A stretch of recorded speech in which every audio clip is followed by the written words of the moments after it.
ശരി.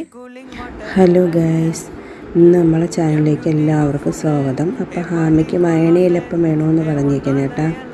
അപ്പോഴത്തേക്ക് കുറച്ച് നല്ല വരിക്കച്ചക്ക കിട്ടിയിട്ടുണ്ടായിരുന്നു. അപ്പോൾ വരിക്കച്ചക്കയും ഉരുണ്ട് ശർക്കരയും കൂടെ നമ്മൾ കുക്കറിൽ വേവിക്കാൻ കുറച്ച് വെള്ളം ഒഴിച്ച് വേവിക്കാൻ വെച്ചിട്ടുണ്ട്. അപ്പോൾ നമ്മൾ ഗോതമ്പ് മാവാണ് എടുത്തേക്കുന്നത്. ഒരു 3 കപ്പ് ഗോതമ്പ് മാവ് എടുത്തിട്ടുണ്ട്.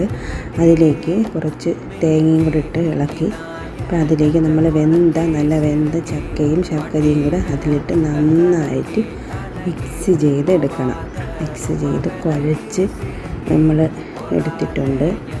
എന്നിട്ട് നമ്മൾ നല്ല വയണയിലെന്നാണ് നമ്മളിവിടെയൊക്കെ പറയണത്.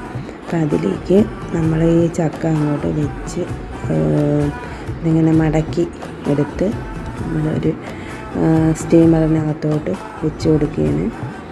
ഇങ്ങനെ നമ്മൾ നല്ല രീതിയിൽ മടക്കി എടുത്തിട്ടുണ്ട്. ഇപ്പം നമ്മളെ ചാനലുകൾ എല്ലാവരും സബ്സ്ക്രൈബ് ചെയ്യണം പ്ലീസ്. എല്ലാവരും ഒന്ന് സബ്സ്ക്രൈബ് ചെയ്തേക്കണേ. പിന്നെ വീഡിയോ ലൈക്ക് ചെയ്തേക്കണം. നിങ്ങൾക്ക് ഇഷ്ടപ്പെടുകയാണെങ്കിൽ മറ്റുള്ളവർക്ക് ഷെയർ ചെയ്ത് കൊടുത്തേക്കണേ.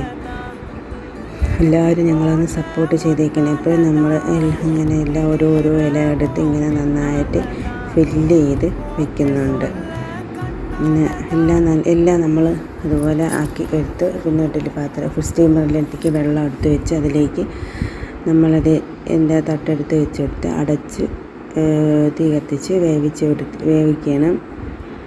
ഒരു 10-20 മിനിറ്റ് ഇരുന്ന് വേകുമ്പോഴേ നല്ലോണം വെന്താണ്ട് നല്ല അടിപൊളിയായിട്ട് വെന്ത് ആ മണം മൊത്തം വീട്ടിനകം മൊത്തം നല്ല മണം പരന്നിട്ടുണ്ട്.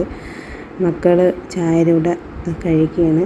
അവർക്ക് നന്നായിട്ട് ഇഷ്ടപ്പെട്ടിട്ടുണ്ട്. അവർക്ക് നല്ലൊരു ഇഷ്ടപ്പെട്ട ഒരു ഫുഡാണത്. അവർക്ക് എന്നും ചായക്ക് എന്തെങ്കിലും ഒരു കടി അവർക്ക് എന്നും വേണം, അത്യാവശ്യമാണത്.